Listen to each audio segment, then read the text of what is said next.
I'd imagine them houses get a fair bit of peppery. Hey legends, welcome to this week's episode of Chatting with Chappy. Yeah, I think a good chip got me the par there. With a couple of 3 putts early that cost me. Straight from the car to the first tee. Hey legends, welcome to this week's episode of Chatting with Chappy. We have Jon Zuccala here from Golf Performance Osteo, the corner clinic based in Coburg. Mate, how are you going? Very good, mate. It's been a while since we've chatted last week at Midland, so it's been a good week. Yeah, it has been a good week. It was a good day of golf too last Sunday. I thoroughly enjoyed it, and I really appreciate you coming down. Yeah, it was a great day for it. Loved it. Oh, it was perfect, mate. And the course just absolutely had it ready for us. It was good to go. Started at 7 a.m. We weren't the first people on the course, which was a bit crazy here at Midland. So, but we got on there. We didn't really have an issue all day playing, so it was really great, mate. Let's just hear your thoughts about playing golf in Ballarat. I really enjoyed it. Actually, I've spoken to a good mate of mine, and we're planning a weekend away to hit some of the courses, maybe even Midlands again. That was my first time up there. I had penciled it in for a while, but I thought the course was in great nick. The weather was fantastic. It was, all thumbs up from me. I'm happy to go back. Yeah, it was absolutely perfect. The sun, it was a bit cool in the morning, but the sun really came out and really blessed us. So we had a good day, and yeah, the course was just set up beautifully. There was no excuses really out on the course for us, so we had a good day. And other than a few holes, we scored really well, I thought. Oh, we had a pretty good day. It took me a little while to get used to the greens with a couple of 3 putts early that cost me, but yeah, we found some distance control a bit after that, which helped for sure. Yeah, we filmed a little bit too, and I'm happy I got a few of those 3 putts because they helped me get a little bit of a lead in this challenge that we sort of threw at each other. But look, hats off to you, mate. You're a great golfer. So you come through in the end, which was good, and you put me. What am I now? 0-3. So I haven't won a challenge yet, but that's okay. I'm happy to lose to terrific fellas like you who make the effort to come to my hometown and see what golf courses we've got to provide. But do you want to let's do a bit of feedback from the day. Do you remember much of the day? Do you remember what we did? Let's just talk through it hole by hole. Went really well. I was straight from the car to the first tee. We had no warm up. There was no warm ups at all. So I pretty normal kind of no warm up tee shot. Wasn't filling me with heaps of confidence, but was able to recover on the first hole and have a putt for par that was pretty close. And you jagged yours, so that's a real tidy start. That was. And I had not a bad chip that gave me a chance, but a few bogeys just to warm up, and then we started to find the middle of the club a bit better after that. You did, and I think I stitched you up on the first hole. I think I told you that they were pretty slow, I think, and you tried to do something and it just went on, didn't it? It just didn't stop for you. Yeah, well, it landed all right. I go, this will be good, and then as it kept going, I'm like, oh, hang on a minute. I think he's lied to me here. Yeah, Chappy stitched me up, you fella, so that wasn't intentional. I didn't think it was. And then hole 2, I can remember starting off very poorly, hooking one into the tree that was literally 5-10 metres away. That wasn't a good start, but I definitely remember telling you the advice of heading up to the left-hand side of that fairway. That way you can come back across, and you nailed that tee shot. I think, yes, that's right, I did. I must have come up short or something on the second. Yeah, you came up short on your approach shot, but again, you had a chip, and I'm pretty sure your chip went really long, and I've got the film of it, and you could hear you saying to it, calm down, because it just kept going, and that green goes like this, and basically if it had gone any further, you were off. So you held on well, but you managed to bogey that one, and I think I've written down here I had a 7, so I went par 7. So you're actually in front of 2 bogeys right now. Yeah, it's match play, mate. So yeah, it's 1-all. That's it. So I'm pretty happy with that. But we move on to the third, which is a beautiful little par 3. But we were told to play off the blues, which were very they were pretty much close to the red tees, which they're probably only 1 to 2 meters apart, the blue and the reds, for the whole day. On that hole, oh yeah, and actually most of the holes, you're right, they had moved them up there. So we were told to play there from the club pro in the pro shop, so we just followed their instructions, and we both hit the green on the par 3 third. Yours was a little bit more right and up the back, but another 3 putt for you. Again, that one was put on Instagram so that That was the first one. that was the first one. So Yeah. I took the lead on that one. Yeah, that was the first one that. Well, I actually had a longish putt, You so had a that's where I huge really. Yeah, that's Yeah. where I had to know my the speeds, which I hadn't got used to yet. But Yeah. that was all right. But honestly, in reflection, you picked up the greens very quickly, which obviously shows. Um, Sometimes I can go a whole 18 and not pick up green speed, and I'll just have an absolute shit day, to be honest.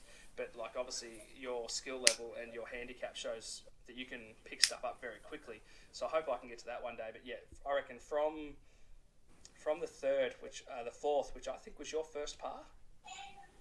I think I got hot after that. Yeah. I'm pretty sure you went off into the garbage on the right. You came back perfectly, and you got it right next to the pin and putted for par. I'm pretty sure. Yes, that right. That was the yeah. I think a good chip got me the par there. Yeah, your chip Yeah. was absolutely awesome. So Yeah. that got you hot, and basically from there, it was a bit of a slog for me trying to catch back up to you. But we both ended up on the seventh green off the fifth tee. We both sort of went off into That's right. that dog leg right. We both went pretty much just Yeah. straight. Both our drives were about a metre apart, weren't they? Yeah. And we That's pretty, right. pretty much landed on the green of the seventh hole, so we had to come back across. And I think we both went pitching or gap wedge from that point. You landed a little short, and I landed a bit shorter than you, and then I chunked one over the green, and that was it. Yeah. That's where it becomes tough. Yeah. Yeah. So so I think you sort of you really picked up from there. I think your best hole of the day was the sixth, the big 400 metre par five. Obviously, it's a longer par five when we're not playing off the fronts, but you had the perfect drive, that iron shot where I said aim for those guys who were walking up the fairway, and you didn't miss it. You like if you drew a centre line down that fairway, you hit it like you bounced along it. Yeah, that was a safer play, that one as well. Like when I saw we were a little shorter, I was like, oh, the driver could steer me the wrong way here. So I did go the iron, and I think I got every piece of that one. So that put me in a good spot. You did. We won't talk about the putts again. Yes, Three putt par. 3-putt par. That's okay. Yeah. I think your approach shot on that hole was the best. I remember I filmed it, and I've got it on here, and you say, oh, it's a little toey, but it just kept going. And you landed on there. You landed on into. We were pretty confident you were going to do pretty well from there, but I think your first part, your words in the microphone were, I haven't hit it, and I've sprayed it. Yeah, that's right. That's about right too. And that's where it sort of comes in when you like. It probably was toey, and if it had come out of the middle, I probably would have had such a long putt. It might have been easy to two putt, but well, that's true. yeah, two distance control type things. It's, can cost you a shot or two easily. The birdie putt did lip out, which makes me feel slightly better. Yes, yeah, but they're never fun to watch. Nah, that's okay. I remember going off into the water. I landed on the course, and it just went. Bounced right off. You got the contour of that thing just to pop you straight back into the drink. Unfortunately, yeah, it went for a bit of a swim. But then the next shot, we hit it into that tree, and I got the members bounce. Remember? That's right. I was counting the strokes, and I was like, "Oh, hang on a minute! I needed three. Yeah, I was like 3 putts I needed to seal it because you still got in for 6, if I'm not mistaken." Yes, sir. Yeah.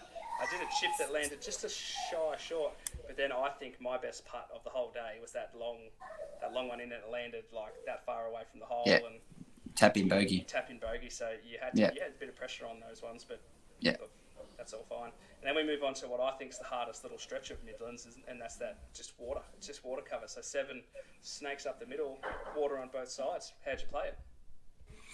Again, I took the iron because at this point we're hitting into the breeze, so anything that starts spinning is going to send the ball pretty wayward. So I was like, probably rate myself to shoot a better score here by taking the water out of play. So I was 4 iron, and that was probably one of my better chances for the 4 iron actually worked out pretty well. And on approach, I probably had a 10-footer or so for birdie.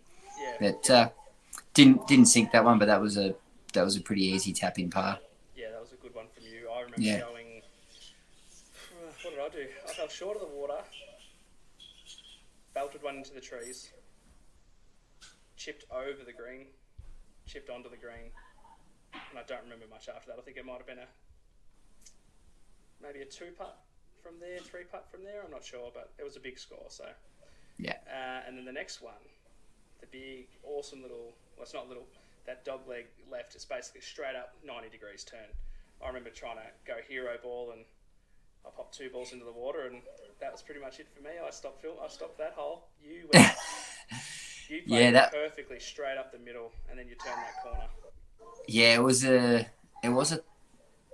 definitely a lot of thoughts going through the mind on that one in terms of working out, do I have a crack at trying to get really close and going over and bringing all the water into play, and then because it's 90 degrees, if you go too long off the tee, you end up in water as well. Correct. And I was able to, I think I had a 6-iron that I hit fairly well, and gave me a really easy look at the green. I had a 9-iron in, but just tugged it into the bunker and made a bogey from there. Yeah. That's right. You did too. And then we went up against the 9th hole, which is played along the highway. I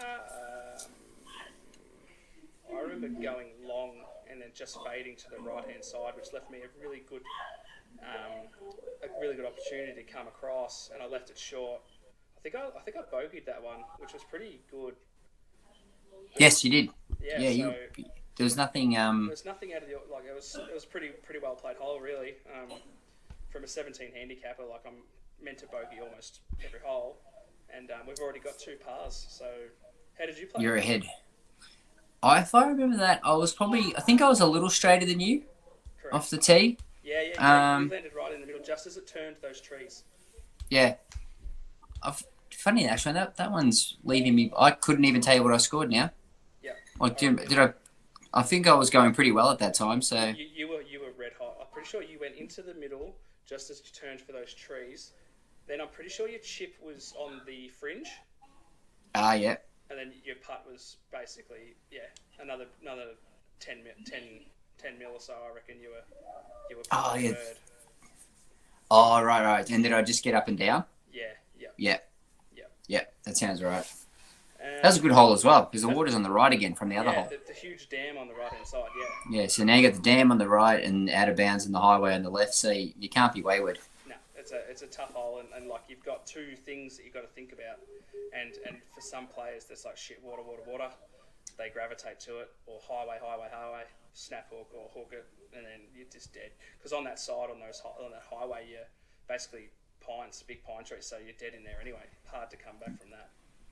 What I was doing well that day was not to think. I knew the trouble was there in the back of my mind, but I wasn't playing it over in my head. I was just like, oh yeah, hit it that way, and just committing to the shot and not letting your body take over, trying to do like anti-right or anti-left swings where all sorts of trouble happens, which might have been due to the fact that I'd only had 2 hours sleep or something the night before. That's right. You literally were up till 3 a.m. and you started travelling down, man. That's right. And you played such good golf, such good golf. Thanks, mate. So that's the turn, and we move on to the 10th, which was pretty good for both of us. I think I went bogey again. I remember coming off the tee, and I sliced, we'll call it a power fade, into the trees, and you actually said, I don't know if I filmed that hole, that's one of the best irons I've ever hit. That's right. Yes, I do know that one there. I flushed the 4-iron. Yes. And then wasn't a great approach shot. I pulled it again and ended up left, but I was able to get up and down. Yeah. Your chip just kept going, and then it was just a 1-putt. I've got that on film, so that was really decent of you. I went out, and then we went into the trees, and I snapped a tree off. Remember? And you said that's a penalty. I was saying don't let the guys on Insta see us snapping things out of the way, because they'll get stuck into you again. Yeah, not my style, but I said just just next time don't do it on just the No, I was more just trying to stop you from getting a hard time online. Hey, the more views, the more comments, the more shit I get, mate. The higher I rise. So okay, fair enough. So we'll just put it all on there. Screw it. Yeah. Let them say what they're going to say. I came out of that with a 6-iron punch, and then a 56 that didn't make it. 56 that got really close, and then a 1-putt. So if we take out the penalty, I think that's a bogey. but we'll put the Yeah, penalty no, there. So. nah, we're not putting a penalty on that. And then the next two holes were pretty good for both of us. I'm pretty sure the little 11, we both ended up parring that. We followed each other. We both Bit left. bit left, yes. Yeah. And then we both chipped up and got up and down for a really great par. Yep. Yeah, we were pretty happy with both of that. The 12th, so the final hole on this side of Midlands, you went really right. You actually landed on the first, because this was probably one of the first tee boxes you went the driver, wasn't it? Is that across the road? No, not yet. We haven't crossed the road yet. Ah, yes, now I know. I did. I was right, and then I had to wait a while for the other guys to tee off. Correct. Yeah, so that was another bogey because I was able to get in front of the green over the trees, but wasn't able to chip it close enough to jag the putt. So that was a 5. And I remember that was one of my better drives. That was long, like really. Yeah, you really were. long. That was long and right up the middle. Yeah, and then I got a really good opportunity on my wedge. I was a bit closer than you, so I got to watch where your putt went. And I think that was a par, wasn't it? I think you went up and down, man. Yeah. I'm pretty sure we did. I went par to finish. That's sort of the Yeah, that was good. Yeah. So then we headed up across the road, which was 13, which is a really big wide fairway. You went left onto the cart path, and I went really right. Oh yeah, I hit it off the hosel and Yep. had to recover out of it. Made my only double for the day on that one. That was that was a problem. That's a hole we'll both forget. I think we don't need to worry about that one. But yeah, it is a nice hole, and but yeah, it just wasn't good for both of us really. And then the 14th was that really good one down the back there, and it really just goes that dogleg right. And I'm pretty is that pretty short? Is that short? No. I'm trying to remember the one. Is that the one with the houses? Yeah. So remember I hit the house on the back or the fence? Yeah. So you went really perfect right into the fairway. That's an interesting one. I can imagine them houses get a fair bit of peppering with the way that hole sets up. No doubt. I would agree with that. I remember measuring it out there and I'm like, oh, geez. Like, if I try to take the driver here and, get it close to the green, I only have to tug it a little and it's in someone's yard. That's it. 100%. And then from there, the really big long one, we've got footage of you straight into the tree to the left-hand side. Yeah, that was the same shot as the 13th. Just pulled it into the tree again. Driver, not helping me out. Now you know why the iron came out so many on the front end of the course. That was a pretty... I don't know... I went on to the 17th, and then I remember saying to you, I turned my body completely back to the 15th, and I hit it, and it's still... it went all the way up and curved back onto the 17th. Yes, you did, yep. And then I belted it over the trees and it landed in the bunker. And then there was about... Oh, jeez, I hate to even think how many shots I had out of that bunker. I still couldn't get it. Yeah, it was a bit of a tough bunker to get out of. Yeah. I recovered okay and was able to advance it and make a scrappy bogey after you did pretty well. barely making the ladies' tee. Well, we all know what happens if you did that. And we were filming for the day, so... I wouldn't have been able to hide from it either. No, so it was close. That would have been on the internet. You would have got your account hacked, and it would have been on what do they call it? The fappening or whatever it is. I'm happy to put it out there. Get it out there, mate. Yeah. And then the little par 3 down the back. That was a good hole. Yeah, that was the one where I made actually a long putt to save par. You did well. Yeah, I moved a bit right and didn't hit the green, and the chip was okay-ish, but certainly long enough where I wasn't thinking I'd knock that one in, but that worked out well. Yeah, you did really well there. I didn't play that one that great. I ended up in the bunker, got out, and a 2-putt, I think, or a double bogey or a triple bogey or something pretty horrific. Confidence low at this point, moving on to the 17th, but you've got to remember what we both did on the 17th. I do. The 17th was probably the fails that I enjoyed. I enjoyed all the day, but certainly I think I even made comment after I hit my shot, didn't I? Yeah. Yeah, I thought so. That's the one. I was like, if you got that on video, I'm done. The big dog. Yeah, we both sent the driver as well as we could, and had a good look at a par 5 in 2. Yeah, we smashed them. They were both really big hits. And then my approach shot landed just short. Your approach shot went bunker side, didn't go in, but you had a good chip over. Yeah, it was about pin high-ish and right. Yeah. And again, an okay. I definitely didn't birdie it, so I must have had an okay-ish chip and then two putted for par. Yeah, your chip was good. Yeah. I can't remember what your putting did, but Yeah, it was. it didn't go in. I would have remembered if it was a birdie. Yeah, it was a good par. I think I might have gone bogey again from that point, but and then moving on to the last hole, I had a very bad hole. I remember saying to you at the end of my putt, I just made par on the green. So there was. That's right. There was three shots before that, so that mine was another 7. I'm pretty sure. Did you get in for par again? No. Again, my approach shot was a little fat, and then I didn't chip it well, and I think I, just missed for par and had a tap in bogey. Yeah. To finish. Yeah. Yeah, you did too. Yeah, you had a little tap in. That's pretty good. I just needed one of my approach or my chip to be half handy, and I would have made a par, but I just was mediocre on the way in. Yeah, and you were using shot scope for the whole day. Does that give you any information in regards to how well you played or any shots gained?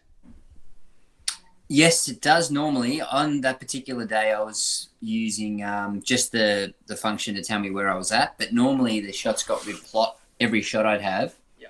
And then be able to tell me like how good that shot was for my skill level, and also like at the end of the round I could toggle it all in there, and it would give me a map out on tee shots, approach shots, short game, and putting, and how well I did for my compared to any handicap, like in terms of how well they hit their shots, which that's one of my favorite tools actually. Yeah, so we were talking on course about a lot of stuff, and I remember talking to you about Arcos, the one that I use, but unfortunately I forgot my Apple Watch, and I didn't keep any score on my phone or anything like that. It was actually, to me personally, it was very cool to actually just forget about that stuff. We just used the rangefinder when we thought we needed it. Yeah. It was really cool to actually go out there and trust your skill level, but I wasn't focusing on any of the data, so I wasn't focusing on the front or the middle or the back or anything like that. We were just talking. We were sort of just helping each other out a bit, and I found that actually more enjoyable than focusing on a watch, how far I am out. And quite frankly, I don't even know what my score was for the whole day, because we didn't have a scorecard. Arcos didn't keep score for me, and quite frankly, I had one of the better days playing golf than I'd ever, because I wasn't focusing on that sort of stuff. I definitely do that every so often as well. Like when you don't keep score and you can just sort of work on things, it allows sort of frees your mind a little bit to play a little easier, for sure. So I think, definitely I think it helped me, because I was just kind of playing every shot on its merits rather than worrying what I was doing. Yeah. And that's definitely something I've been trying to focus more on is, we spoke about this also, was just moving on from the last shot. If it was a bad shot, it doesn't impact the next shot. Like it obviously, in a way it does, because of where you could be positioned on the course. But that shot now does not focus on how we go about our next shot. Definitely. A few of the books I've read and things, where like pretty fundamentally with the mental game, it's like the next shot is the next shot, which it doesn't matter if it's for birdie, par, or bogey. It's the shot needs to be executed the same way. Yeah. And I think your ability to sort of recognize that and live it, it's definitely when you play your better games, you're doing that better. Yeah, exactly right. I'm not the best at it by a margin, but I know when you think that way, and it's like, it's the same reason that you give it credit if it's for a bogey or if it's for a birdie. And if you approach it the same way, then you don't stiffen up on the birdie putt like you would the bogey putt, and you're just able to take in the info and apply it.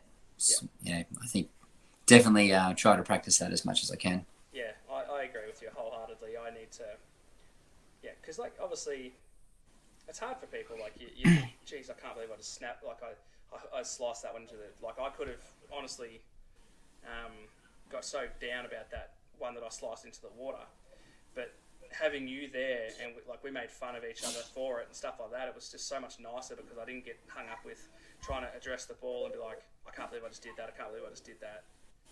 Definitely. Where it's just like, hey, you've got an opportunity. This might be your third shot now because you took a drop, but you've got an opportunity now to get as close as you can, execute the next shot, and just, okay, from now, it sucks, but you've got to go for bogey. Don't let it leak out to be anything more than that. That's your That's your new goal. Because every time you play, you're like, okay, I want to make par on this hole. I've never gone onto a hole and like, I'm going to make a birdie here. It's always like, I'd love to make par, because that's what the designers of the course dictate is a par for this course or for this hole. Mm-hmm. It's a par 5 for a reason, because it's nice and long or whatever. My goal is to get that, because that's what they have designed it to be.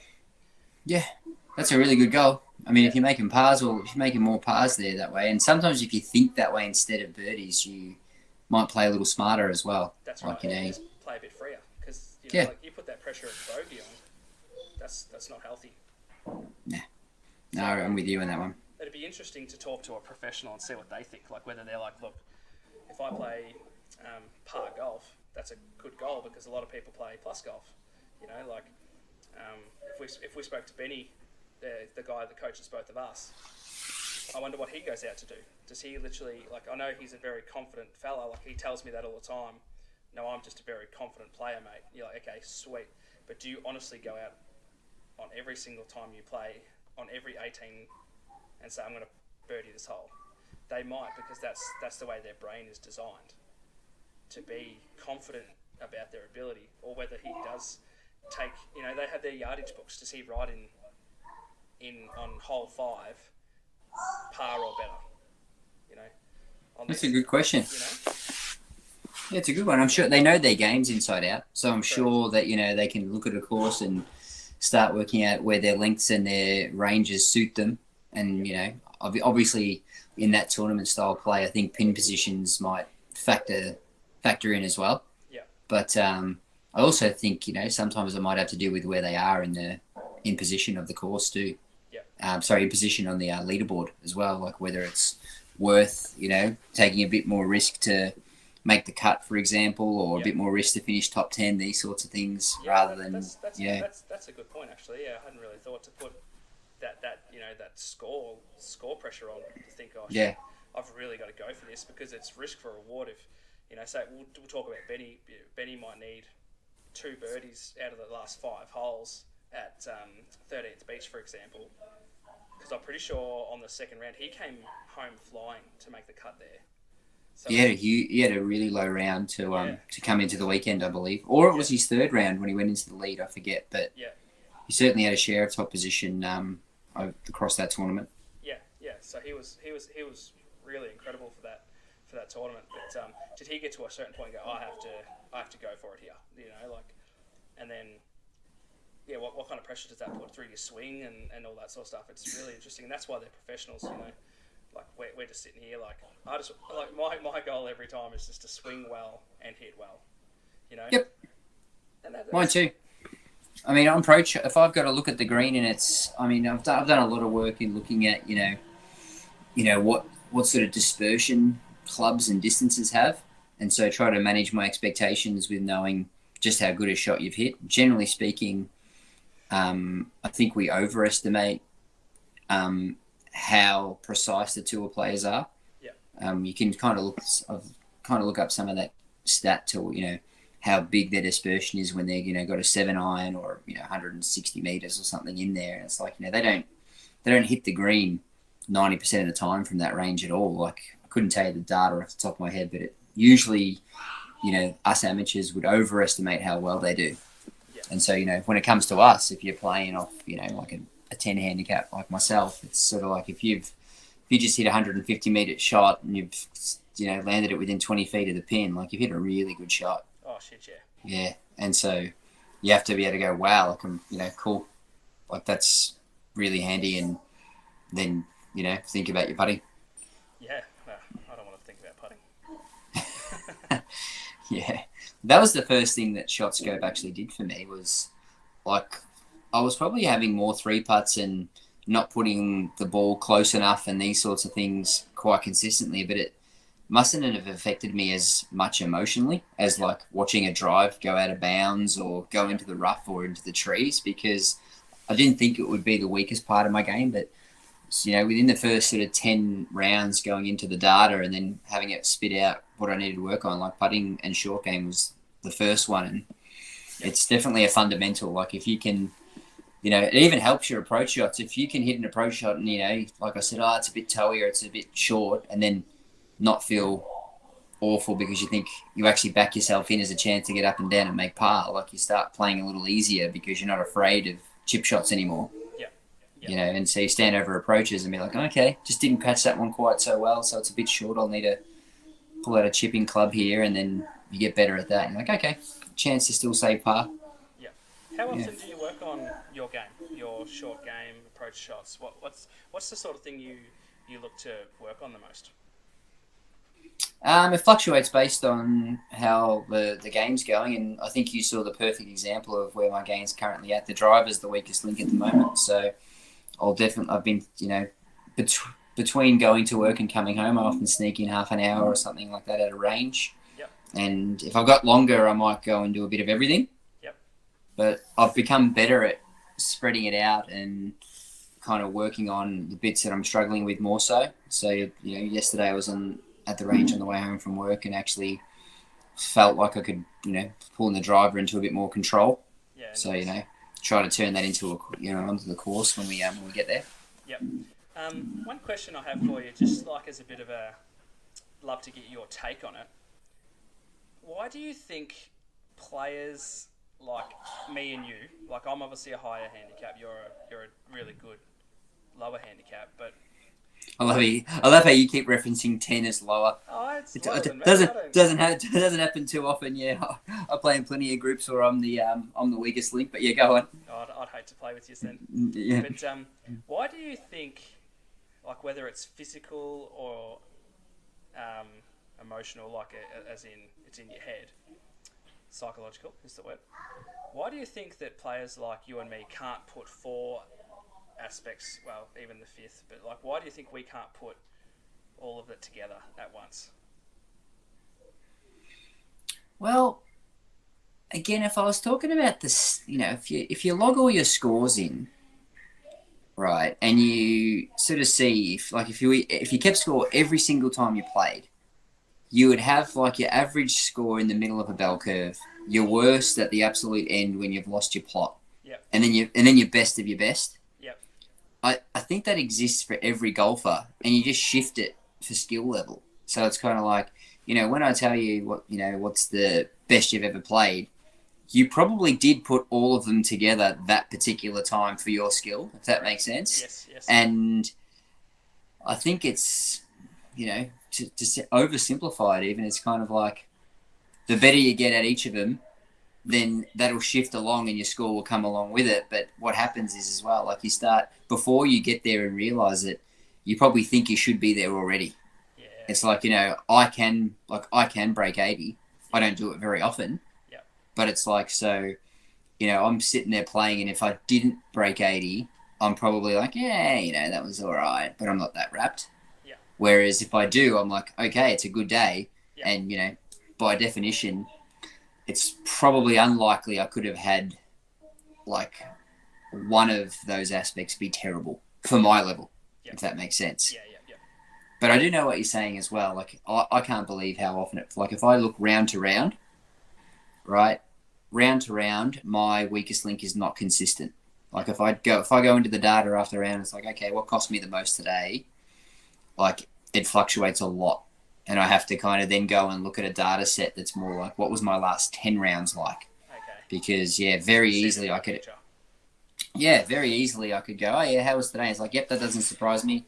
Actually hit some greens, but, you know, longer approach shots, maybe hit some greens. They're a little longer away, so I'm having, you know, situations like the par 3 where I 3-putted and the par 5 where I 3-putted, where I'm at a distance where, you know, I wouldn't say a 3-putt was expected, but certainly it wasn't the worst 3-putt I've ever had. Like it was, you know, 30, 40 feet plus away. So certainly at that stage, I know statistically it's harder. So, you know, if I'd have hit either of them putts and been able to walk up for a tap in, my expectation would have been, oh, beauty, I've hit a really good lag putt to not have to think or put a marker down for this one. I didn't, but I've kind of gotten to the point where, it's, you know, if I 3-putt from 10 feet, now I'm kind of like down on myself, and I've definitely lost strokes putting. But, you know, it does fluctuate. And then there's other days where I'm like chipping and you're like, oh, geez, I can't find this thing.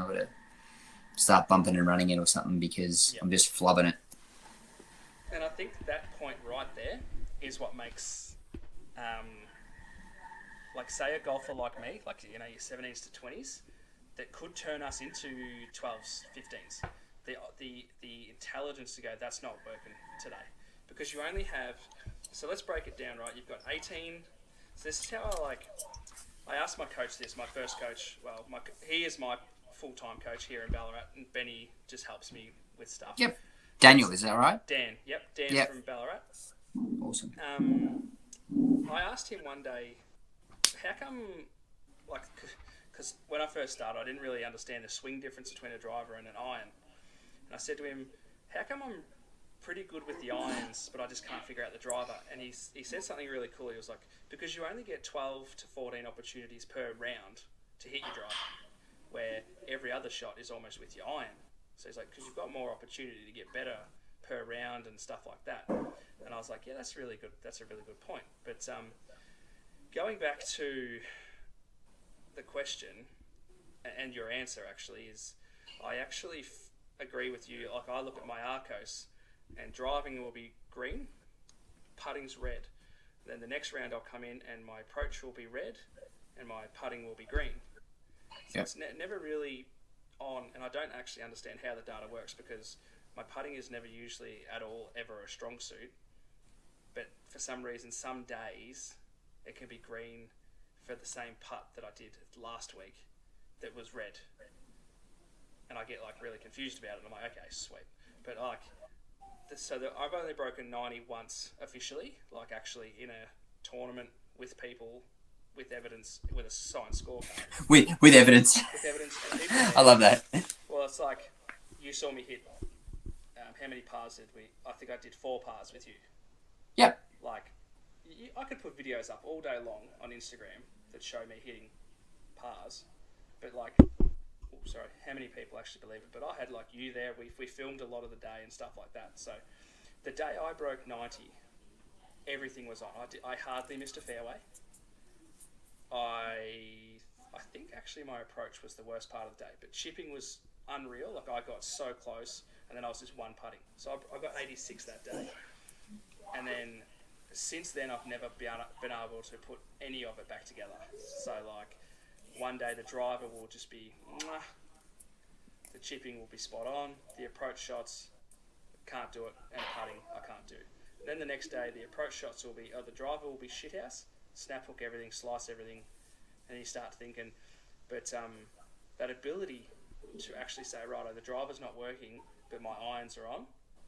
You know, as I was trying to say, like, you only have 18 holes. You've got to figure it out quick whether it's on or off. Is it just in your swing? Are you nervous? You know, things like that. So, like, I think that's where the lower handicaps have that ability to go, right, the driver is not on. Put that shit away.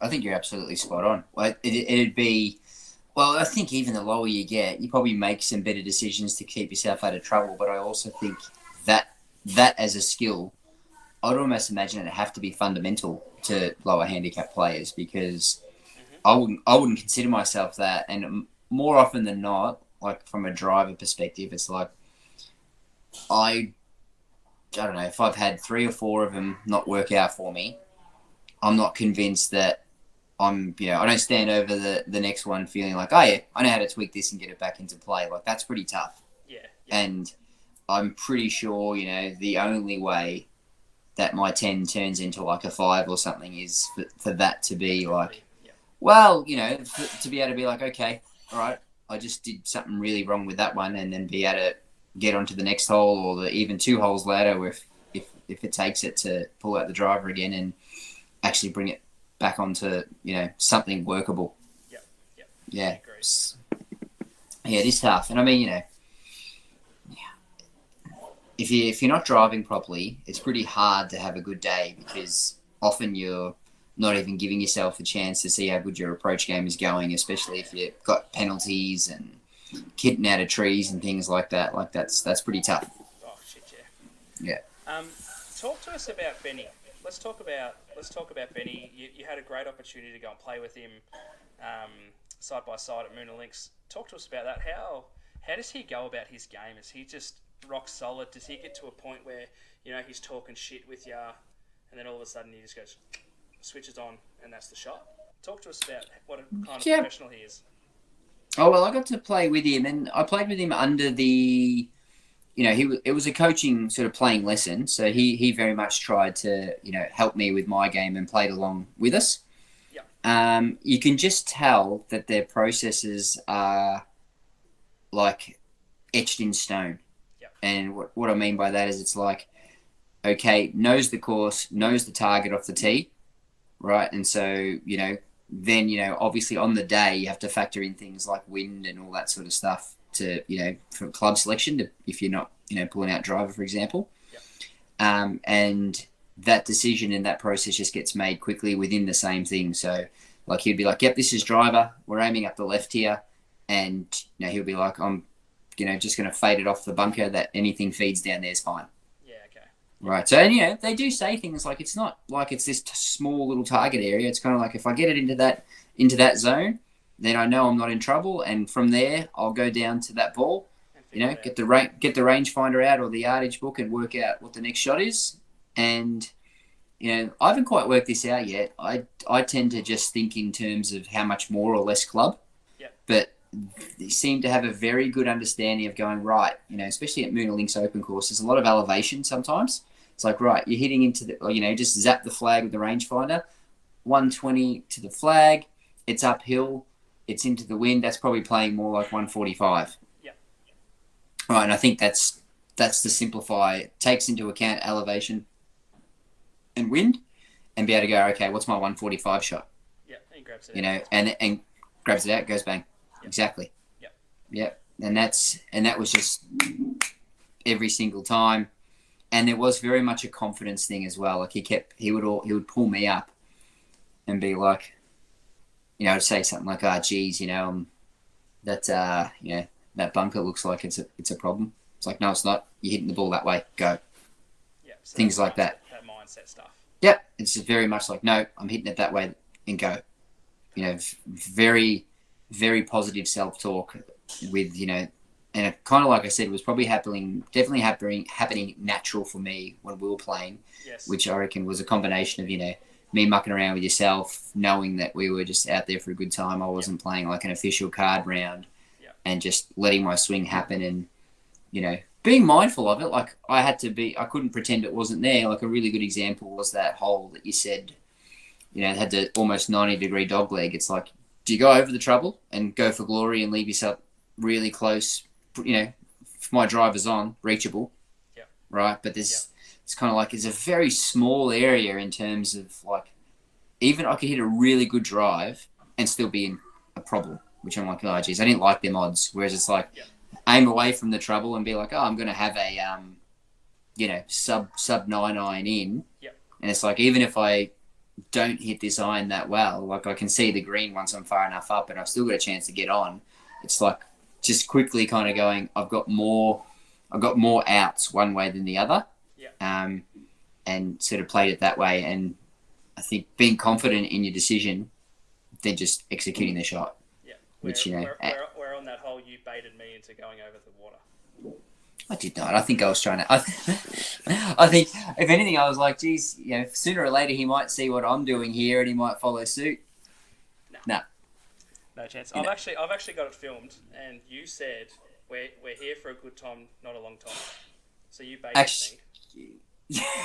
and then I went and pulled out 6 iron after you've put 2 in the drink. Yeah, you watched me and you went, oh yeah, I'm going to get something else. Love that. That's home course knowledge there, mate. I'm just showing you what not to do. Fair play. Now you mentioned that, I definitely did say that. We're here for a good time, not a long time. Yeah, I'm going to put that little comment up on Instagram later to say everyone knows that it did happen. Yep, yeah, that's a fair play. Got me on that one, mate. I did talk to you about this on the course, but I want everyone else to hear this story because I found it absolutely fascinating. Can you talk us through the Titleist Institute, the opportunity you had? Oh, yeah, that was really good. So the Titleist Performance Institute was founded by Greg Rose, who is a chiropractor running a really big golf performance center before he was kind of recruited to help co-found the TPI, and Dave Phillips, who's John Rahm's current coach. Yep. And so they sort of brought this together to kind of create a system where they had like coaching, medical, and fitness, and then they built courses for each individual in them streams to do extra study in. So obviously myself being an osteopath, I've done the online component of their level 1 body screen, their level 2 medical, and then actually in San Diego or Oceanside where TPI was for their level 3 in person, which was last year in November, which is really, really cool. So they did the research. Early days of coaching, there was a lot of just make the swing look like what was accepted to be the swing. Yep. And that was how you were meant to get better at golf, by making your swing look a certain way. And they seem to be pioneering in kind of being like, well, the swing can seem to look a lot of different ways and still produce really good golf. Yep. And, sometimes working so hard to try to change that doesn't help golfers. So, that's where they're sort of, we look at unique swings, from a little bit longer ago, Jim Furyk, for example, like, he's won majors, he's very, very successful on tour, and, the way his swing planes and works, it's like, you wouldn't find it in any other coaching book, but, they believe that if someone had tried to really change that and make it look a certain way, he might have not been as successful because it wasn't his natural. Yeah, exactly. And then the research from that went into more like, the work I do a lot with players is, well, for a start, if you're trying to make your swing look a certain way, like your body needs to be able to move a certain way to even achieve that. And so, often what gets thrown around these days is, Adam Scott's swing. And, they went on to talk about, like, he has exceptional flexibility and mobility through his whole body.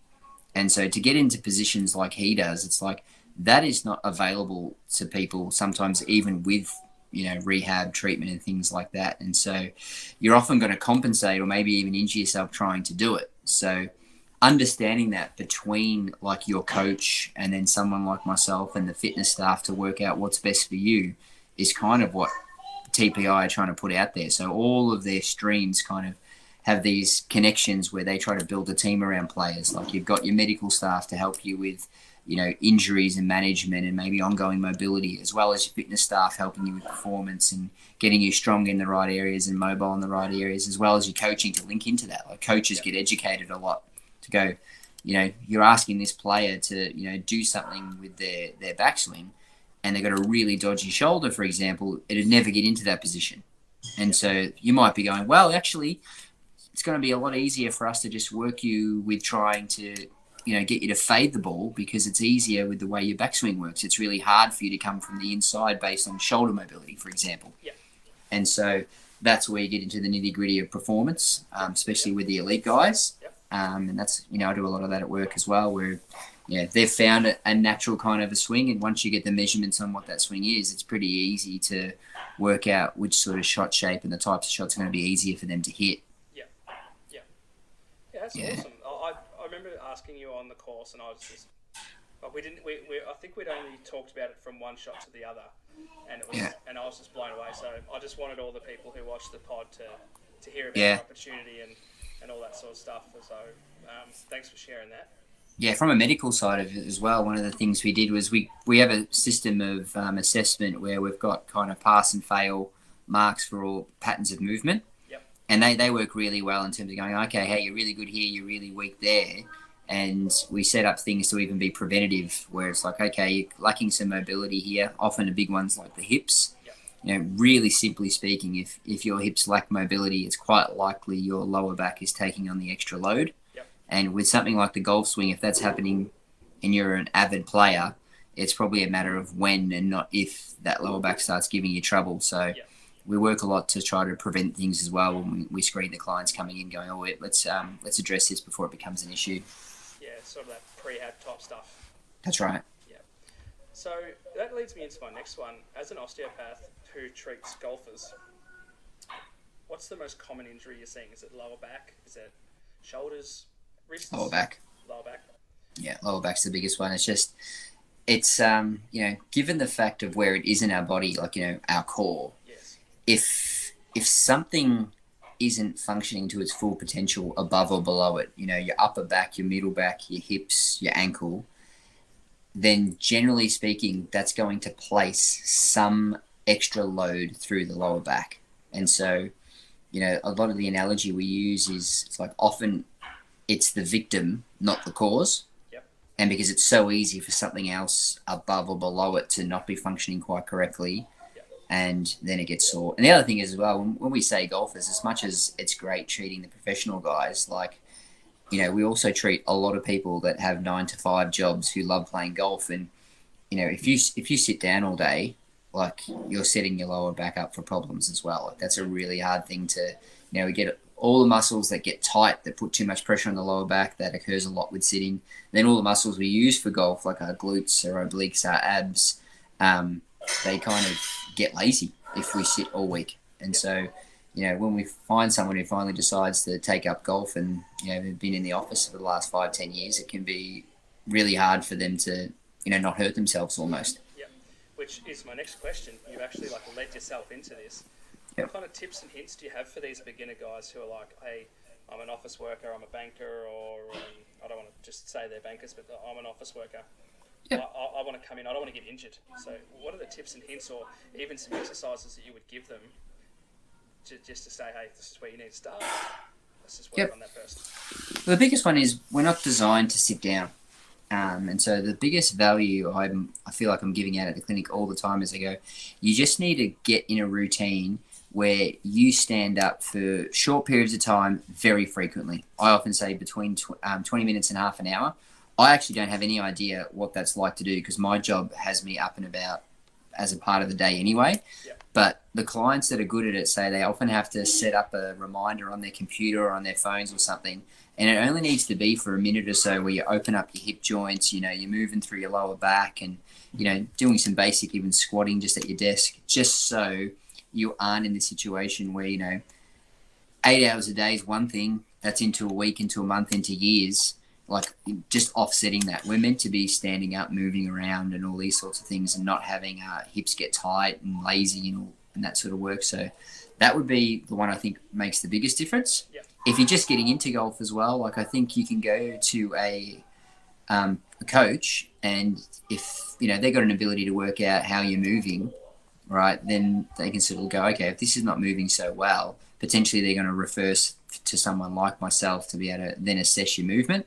Yep. Which that bit shouldn't be too hard, but I'd almost go as far as saying if you haven't been active for quite a while, seeing someone like myself would be right next to getting coaching as well, because the golf swing is, a very kind of complex movement. Like there's a lot of moving parts, there's rotation and load in it as well. So, we need things to be moving, adequately to prevent injury.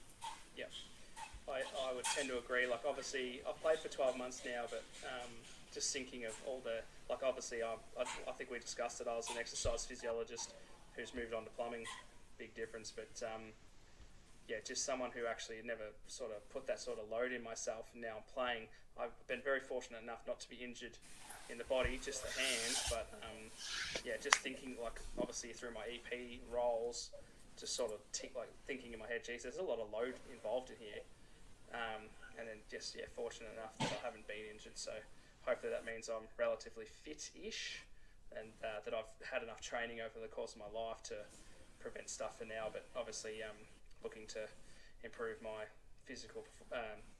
physicalness so that I can remain injury-free. Yeah, well, I mean, if you can go to, the website's MyTPI, right, and that's got, if you go onto MyTPI, you can put a search in for, sorry, yeah. No, that's right. You're back. Yeah. If you put in MyTPI in the website, you'll get the Titleist Performance Institute website, and then you can find like a certified person. Okay. And so they can put you through these screens to kind of work out, like, I might have to send you some stuff, Chappy. Like cool.